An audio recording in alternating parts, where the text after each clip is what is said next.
Hello and welcome to the Empower Couples podcast, where here you get modern, non-boring relationship advice for you and your partner to communicate like pros, fight smarter, and stay on the same team no matter the challenge that you face. I'm one of your hosts, Aaron Freeman. And I'm Jocelyn Freeman, but you all just know us as the Freemans. And this episode is about 4 differences we see between couples who struggle and those who thrive. And when we say struggle, that doesn't mean the, intermittent challenges that we all face where we have a hard day. I mean, that's going to happen. And that's one thing we want to invite you all to embrace, is that in a marriage, in a partnership, there are going to be days that just don't feel that fun, right? And challenging conversations, maybe even a few days.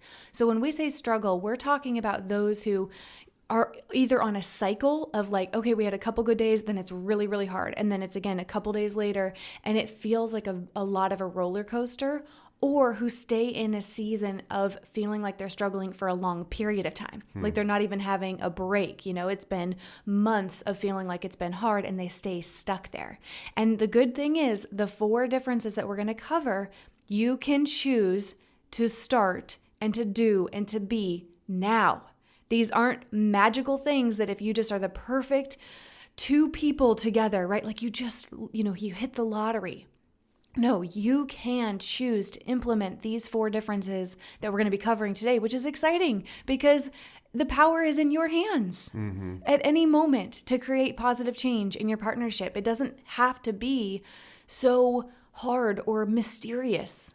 So I'm excited to dive into these 4. But Aaron, first, why don't we share with them what's coming up November 3rd that we're so excited about? Well, we got a great WebClass coming up. Yes, so the WebClass, which I think close to 500 couples are already registered, which is exciting because it means we all are wanting to learn the same thing. And this one is called Fight Smarter, Prevent Unnecessary Arguments.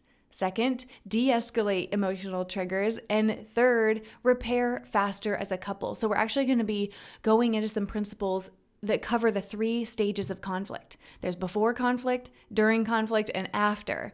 And this is a topic that a lot of couples want to learn about. So go to onlinecouplesworkshops.com. This is free. We don't do these that often. And so make sure you attend live with us. Really excited for that. onlinecouplesworkshops.com. And with that, Aaron, please let's unveil the first difference that we see. Well, it's great. It's coming off of this past Sunday where we did our conscious couples gathering, and I thought it was beautiful to have all the couples in the space, much more casual yet intentional, to just share.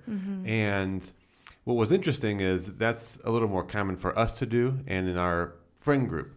But when I was leaving, I was talking to one of the male partners, and I'm like, yeah, this was so great. Loved it. So much came out of it. And, we might do some activities as well. And he paused me. He said, you know what? It's really not often that as a couple, we just get to share just so authentically with a group and also not get any feedback, not be judged, no criticism.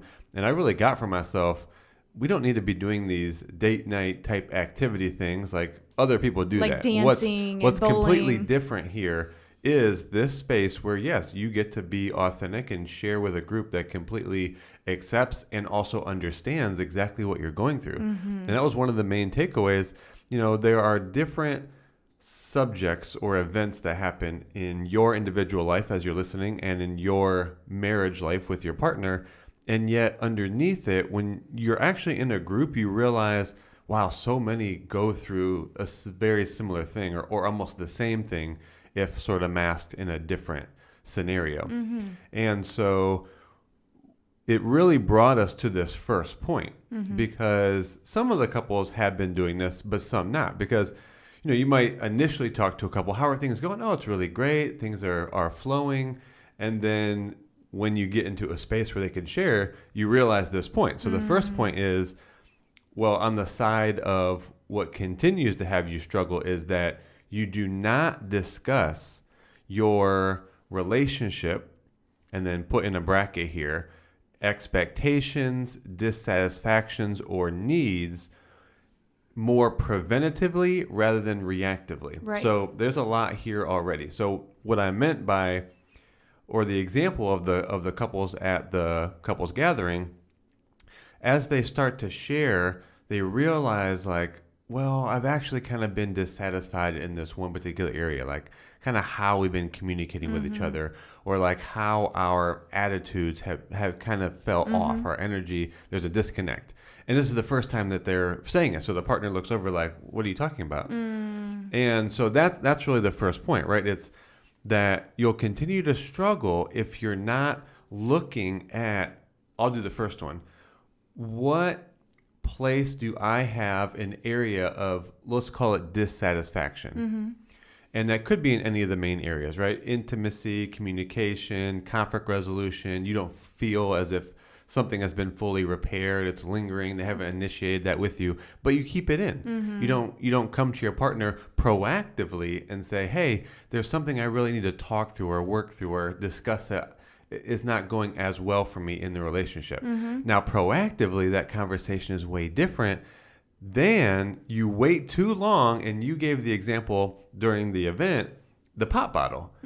If you keep these things in, then the pressures of life, just the time going by without it being resolved is like shaking that pop bottle until the top finally explodes. Right. You have to have a way to unscrew the top of the pop bottle a little bit to let some of the pressure out. And a part of that is this right here. You have to discuss your relationship preventatively. And obviously I was just talking about places of dissatisfaction. So what are some other things that they could practically be talking about? I mean, like you said, right? Expectations, needs, because especially needs, I think, is a big one, because each week, each season calls for different things. You know, one couple there is actually pregnant. That season calls for different needs than maybe a few months ago. Oh, so true. And when they have the baby, it's going to be different needs as well. Another couple is, starting a new business. And so their needs in that season are different than maybe they were a few months ago. And so I think discussing needs often is important because they shift and change. But I think we really hit this one. It's clear, right? The key difference we see with this one between couples who thrive versus those who struggle is whether they discuss their relationship, the good, the bad, the challenging, preventatively instead of waiting. The dissatisfactions, the needs. I'm saying that again because I want to give you really specific things to talk about. Like, we hate things that are vague. We hate the hashtags, the things you could post about. It's like, because it's got to be practical. We want you to be able to grab hold of this. I did want to say one quick thing to the needs. Needs to me are a little bit more present. I actually hadn't thought about like past, present, and future, and maybe this fits, maybe it doesn't. But it's like needs are kind of present. Your expectations are a little bit looking ahead, based on, and we do this when we go on vacations, right? It's like we really think about what things could catch us. We don't yet know, but certain amount of time together and apart or time with family, you can feel kind of too overwhelmed that you don't get to recharge. So all of those things. And the dissatisfactions to me are the past. So that's kind of, I literally just thought of it that way. His brain works. He loves to create like frameworks. That's so how your brain works. But I love it. It's clear. So let's go into the second difference that we see with couples. It is if they have a common mission, or to get more specific, because mission can sound really big and like maybe intimidating sometimes, is something that you're sharing together, a goal, a shared hobby that you want to excel at, something that together you are pursuing. It's outside the house. So this is different than like you both want to be great parents, which we do as well. But it is something that's going to bring you together to create joy, to create growth that you both want to excel at. And why I think this is important is because as human beings, we're either growing, which part of us thriving is that we are experiencing some degree of growth. When we become stagnant is when things can start to slip. Right? If you start to become too stagnant, your health starts to slip, the way you're parenting, your marriage, everything kind of starts to become bland. Whereas if there's something that you are bringing attention to and your energy to grow and to become better at, it actually creates a positive ripple effect in the other areas of your life. So let's say you two were like, you know what, let's get really great at ballroom dancing, or it could be golf, like whatever direction you want to take this. because you are bringing energy towards becoming better at that, I bet you it will translate into all of a sudden you are showing up better as a parent. You are cooking better meals. You are getting outside the house and doing new things because the energy flows in a positive direction. So again, when we see couples who don't have anything like that, there's nothing that they really do together that's different than just managing the house, right? Like we get it. You wake up, maybe you have breakfast together. You have to go to work or someone's with the kids, and then you come home and it's dinner, and then you're trying to relax and it's bedtime. You might not feel a lot of vibrancy and excitement, but if you had something every Saturday morning, you went and did this together, it probably would create a totally different experience, and it brings you together. It I think really helps foster a friendship. Because as romantic partners, right, there is the love side, the romantic side. There's how you do life together, all your roles and responsibilities. But what about the friendship too? Just like experiencing joy together. Anything you want to add to that? Well, this has been studied in different segments, but when you with another person, in this case, it could be even like a friend. When you take on an activity that has inherent challenge to it, by going through that, you build this essence of team, and you also build trust because you have the opportunity to see the other person and how they show up. Like, is it through their determination? Do you watch them create a certain commitment? Do you watch how their mindset changes or how they just really go after something even when they're presented with a challenge, right? So think about that in your marriage. Do you see your partner right now in those light? Like that when they get knocked down, you trust them to hold the team together, or you trust them to hold a certain mentality or pick you up or watch them overcome something, and it creates more of a bond. And this is often seen in sports. That's why, teammates stay so connected. They have a bond over many, many years, especially if they went down like a championship run. They face a lot of adversity and challenge, and that creates a bond. And same as with military. I'm not one that could actually say I know what that creates, but from a conceptual standpoint and from stories that I've heard, the brothers in arms mentality. When you go, that's a real challenge. I mean, that's a real life challenge. That can't even be compared to playing a sport, really, right? But you can see how just going arm in arm with someone through a challenge and to see your way through it, that creates a trust. It creates a bond. It creates a respect for them too. I love that. And so that's one segment. Another segment I had about that was similar to what you were saying. If it's not even just a hobby or like dancing or golf. A goal. It's a goal too. I'll go a little bit bigger for those that want to just really shoot for the stars here. When you have a mission for your marriage, you could call it a purpose for the marriage. Depends on who you listen to out there. You could call a why, a big why for your marriage. Then all of a sudden, the pursuit of that, you're not as focused on the management of activities. I've actually heard it said this way too. If you have a bunch of problems, right? And it's like your problems are, I'm not diminishing it, but if your problems are small, like how you guys talk to each other, or the dishes, exactly, the dishes, the chores, the grass. We're not diminishing that. What I'm saying is, if for you those seem like problems, then to expand your level of problem, then all of a sudden those previous problems don't seem like that big of a deal. So if you initially felt as if mowing the grass and the dishes were like a level 7 for you, for example, right? But if you create a mission and a purpose for your marriage that is, for example, around reducing divorce. Like for us, we're going to be examples either to our family or to our children, either to get rid of divorce or have children be able to step into their greatness.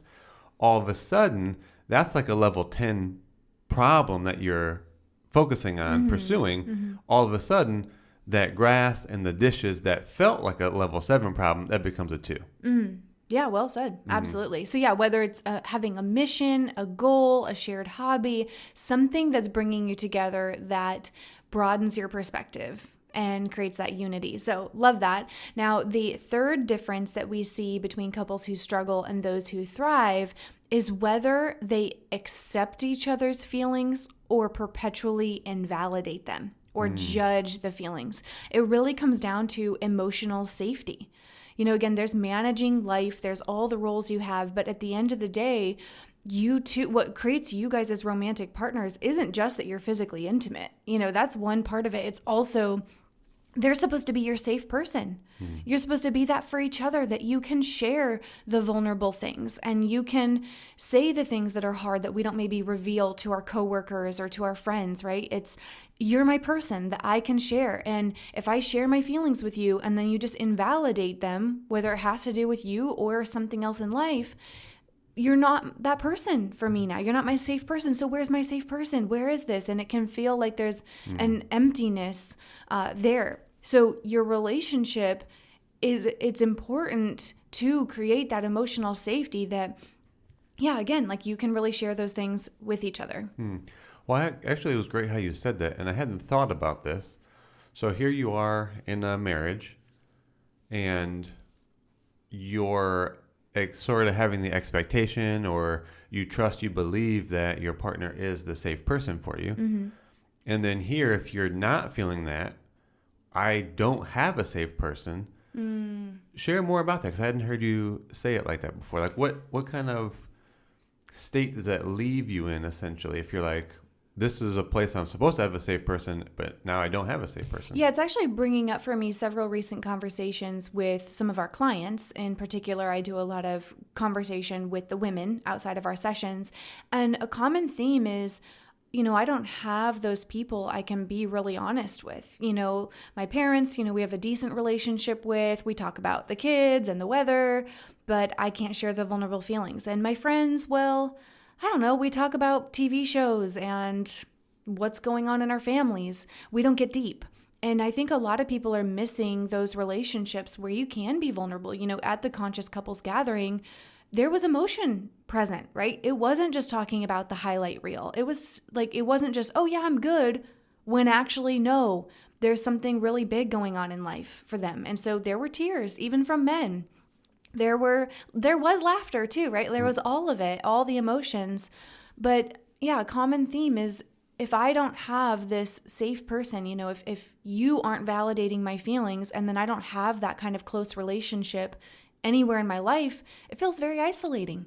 You know, it's it's a hard feeling. And it can, I mean, I think that's part of what leads to people getting more depressed is they don't have those deep relationships to share because as human beings, we need to process out loud. Even if you are a more reserved partner, there's still a degree to which we need to share it. We need to say it out loud.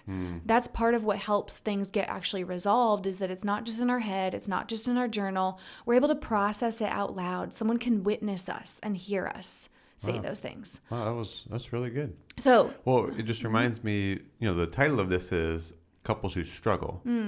And I had actually mentioned this in my share during the event that I did feel like I was on my own during this challenging season we had previously. And I think that's a key thing. If you feel like you are struggling, especially in the marriage, there could be a strong aspect of that where you feel isolated and you feel on your own. Or even, you know, I hate to say it, you might be doing it to yourself. Because if you're like, I'm just going to take this on my own, I'm going to get this done, I'll work it out on my own, that's not how we're meant to live, especially not in a marriage. And so you taking on aspects of, okay, I'm just going to work through this myself. Now, obviously, there's the personal work to do, but if you're just going to power through something on your own, you're probably going to create more struggle because it's with a partner. And expansively, it's with community. It's with other people that go along that with you where you feel, yeah, I can do this. So I think struggle comes from feeling like you're on your own. Yeah, and I think one more thing I'd add to this point before we move to the fourth is it's that you as a partner can work on not taking the other person's feelings personally.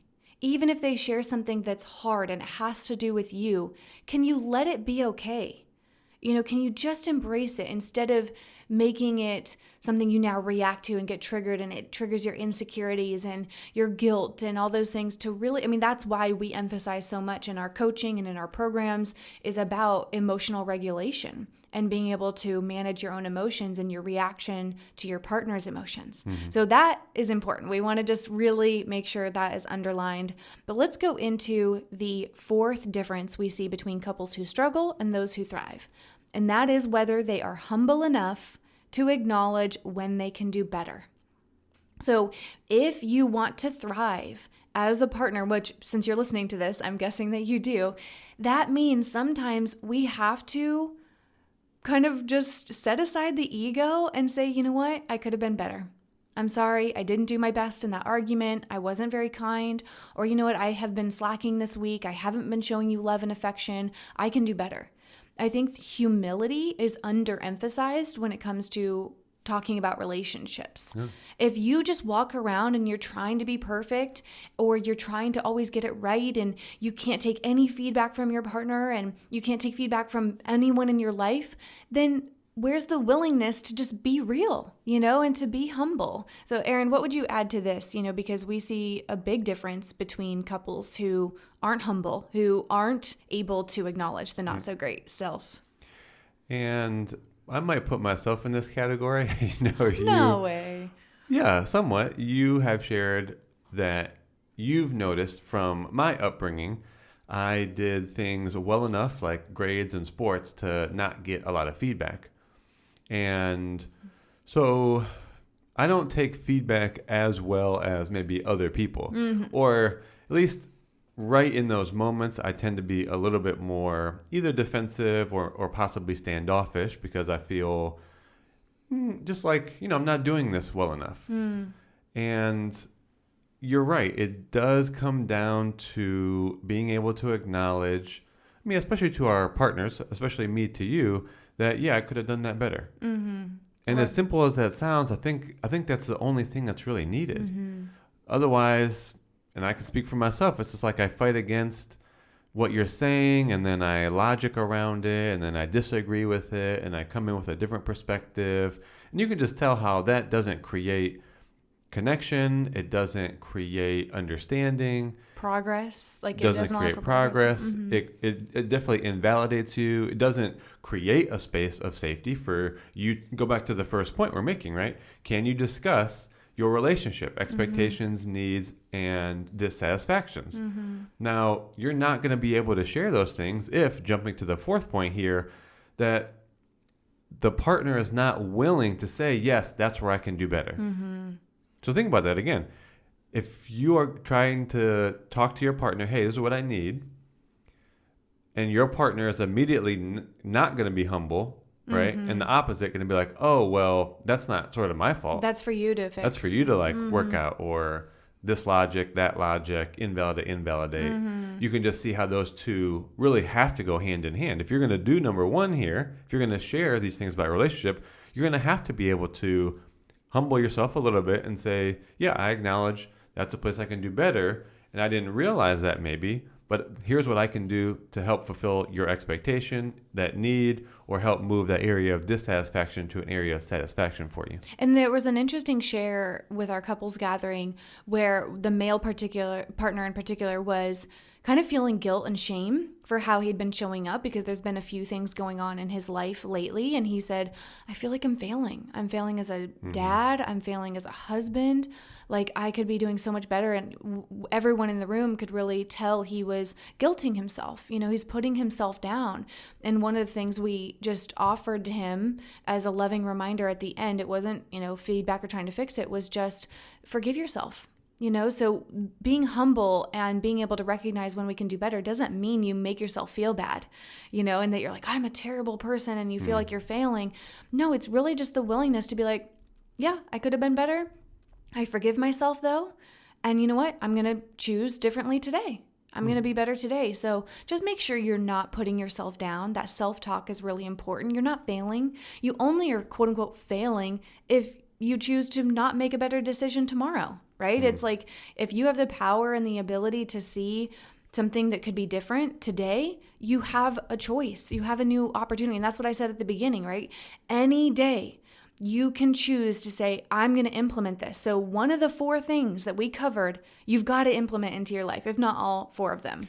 That's a good place to do a summary then. So the 4 things being that if you want to be a couple that thrives rather than struggles, and again, as you mentioned in the beginning, it's not about having challenging things show up, but the struggle being more of a continuous sort of cycle or loop that you get yourself into. So the first one would be discussing your relationship proactively rather than reactively. Then have a common mission together. Accept each other's feelings. Don't try to just change them. Create that emotional safety. And both be humble enough to acknowledge when you can do better. Yeah, so we really hope that you enjoyed this episode. Please let us know, either send us an Instagram message. Actually, if you can write a review on whichever platform you're listening to, that helps us a lot in all the time and effort that we put into these episodes if you take away value. And we can't wait to connect with you all on the WebClass on November 3rd. Make sure you are registered at onlinecouplesworkshops.com. Join at the time of the WebClass, it'll probably be 700 or 800 couples registered. So we can't wait to connect with you all there with our Fight Smarter topic. And with that, we love you all, and we will talk to you on the next episode.